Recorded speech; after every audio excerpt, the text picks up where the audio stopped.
dengan VM80 risk atau yang merupakan kontrol pada penelitian ini adalah 30%. Jadi odds ratio-nya 2,74 dan relative risk-nya 1,8. Sehingga seperti yang sudah saya ucapkan tadi, for every 4 patients treated with IMRT instead of VM80, one additional case of myelosuppression would be expected. Selanjutnya, should this valid potentially important results change the treatment of our patient? Baik, untuk pertanyaannya, what are our patients' preference, concerns, and expectations from this treatment, and what are their priorities? Jadi yang menjadi prioritas bagi pasien setelah adanya penelitian ini adalah klinisi harus menentukan terlebih dahulu toleransi pasien terhadap resiko dan juga apa yang diharapkan pasien setelah dilakukan treatment atau radioterapi ini. Walaupun tadi kita fokus pada mielosupresi, selain itu juga ada efek-efek samping lain dari radioterapi ini. Jadi kita perlu menjelaskan juga kepada pasien bahwa setiap tindakan radioterapi mempunyai resikonya masing-masing. Untuk alternatif treatment, apa yang available atau apa yang tersedia? Pada pasien yang akan diberikan radioterapi, selain daripada VMAT dan juga IMRT itu, ada beberapa juga teknik radioterapi yang dapat diberikan kepada pasien. Contohnya 3D conformal radiotherapy. Tapi untuk 3D conformal radiotherapy ini adalah salah satu fundamental atau yang pertama kali atau generasi pertama daripada radioterapi. Kemudian ada proton terapi, tapi masih limited. Dan yang terakhir ada surgical management. Dan itu juga harus tergantung pada assessment dari dokter obginnya ya, apakah masih bisa dilakukan teknik operasi pada pasien. Selain itu, systemic therapy adjustments or supportive measures juga harus dipertimbangkan pada pasien karena dapat terjadi hematologic toxicity. Baik, Prof, untuk kesimpulan atau catatan tambahan pada penelitian ini, penelitian ini merupakan penelitian retrospektif dan single center study yang menjelaskan secara statistik dan menunjukkan signifikansi klinis bahwa adanya mielosupresi pada pasien yang diberikan radioterapi IMRT dibandingkan dengan pasien yang diradioterapi dengan VM80. Dan tidak ditemukan adanya bukti yang jelas mengenai survival yang improve atau lebih baik. Walaupun asosiasinya secara biologis dapat dijelaskan, tetapi internal validity-nya itu masih terbatas karena desainnya observasional, tidak ada blinding, dan follow-up yang relatif singkat, yaitu tadi 6 bulan.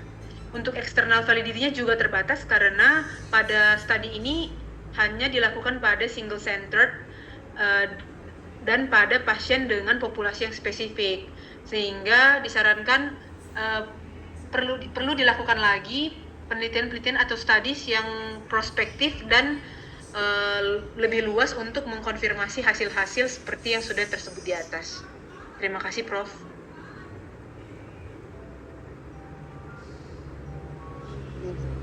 Oke, baik.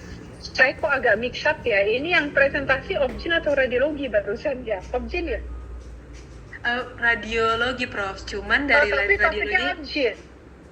Agak sulit, Prof. Makanya kami membahas tentang teknik radioterapinya, Prof. Oke. Makanya saya agak bingung tadi ini. Oke, no worries. Ini penelitian yang cukup straightforward ya, saya rasa untuk melihat jelas. Barusan saya browse aja sih sebentar, artikelnya tidak saya lihat detail, tapi kalau dilihat dari artikelnya seluruh pertanyaan dapat terjawab dengan baik dari artikelnya karena informasinya jelas. Kalau dari saya tidak ada komentar. Ada yang mau ditanyakan dari floor atau tidak ya? Izin bertanya, Prof. Tunggu sebentar. Siapa nih? Izin Nazli, Prof. Oke, Nazli. Baik. Oke, silakan Nazli. Izin bertanya, Prof. Bagaimana cara peneliti memastikan kelompok pasien yang dibandingkan ini AMRT versus VM80 setara dan serupa di awal penelitian?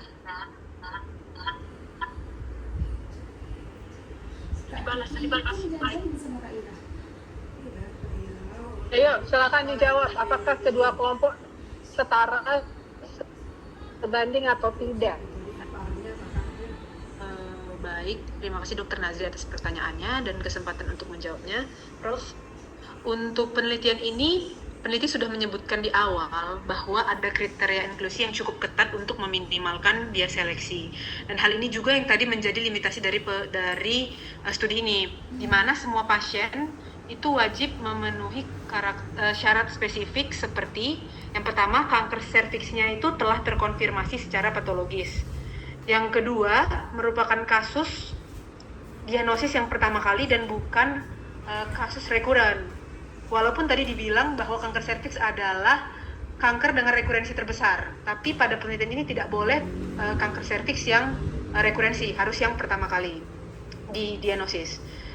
Yang ketiga, tidak memiliki metastasis jauh. Yang keempat, belum pernah mendapatkan terapi radiasi maupun kemoterapi apapun sebelumnya. Dan yang kelima, menjalani protokol pengobatan dasar yang sama, yaitu kemoterapi berbasis cisplatin. Dari saya, Prof, mungkin bisa memastikan bahwa memang pasiennya itu sudah setara dan serupa. Selain dari kriteria inklusi yang tersebut di atas, pasien-pasiennya juga merupakan retrospektif. Jadi, kemungkinan besar para peneliti itu sudah men-treat pasien tersebut ya, Prof. Jadi untuk rekam medisnya mungkin sudah cukup lengkap atau cukup jelas di center tersebut, Prof. Mungkin sekian dari kami, Prof. Baik, jadi biasanya kalau kita mau memastikan dia seimbang atau tidak seimbang, itu kita bandingkan dengan analisa data. Saya lihat di ada tabel karakteristiknya nggak ya di situ ya? Dari tabel karakteristik, tabel 1 biasanya. Izin ada, Prof, di jurnalnya. Mungkin saya Iya, izin di share artikel screen, ada. Prof. Iya, di artikel ada itu, tabel 1. Baik, Prof. Izin sebentar, Prof.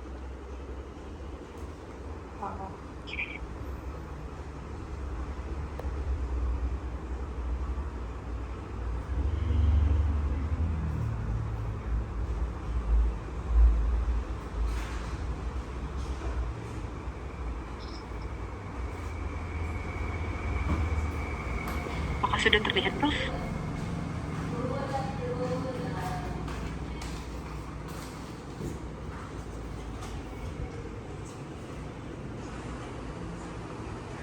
Izin, Prof, apakah terlihat, Prof, tabelnya, Prof? Ya, oke. Jadi tabel 3 ini ya.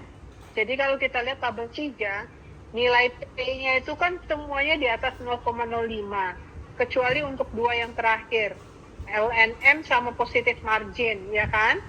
Nah, jadi artinya mereka seragam untuk usia, untuk diameter tumor, untuk patologik, untuk muscle infiltration. Jadi tabel seperti ini nanti pada saat kalian lakukan penelitian memang harus selalu ada. Jadi membuktikan bahwa kedua kelompok seimbang. Tentunya pada tabel seperti ini jangan berharap nilai P yang bermakna. Justru kalian harus atau kepengennya itu nilai P-nya tidak bermakna, yang artinya keduanya tidak berbeda satu sama lain. Gitu ya, begitu.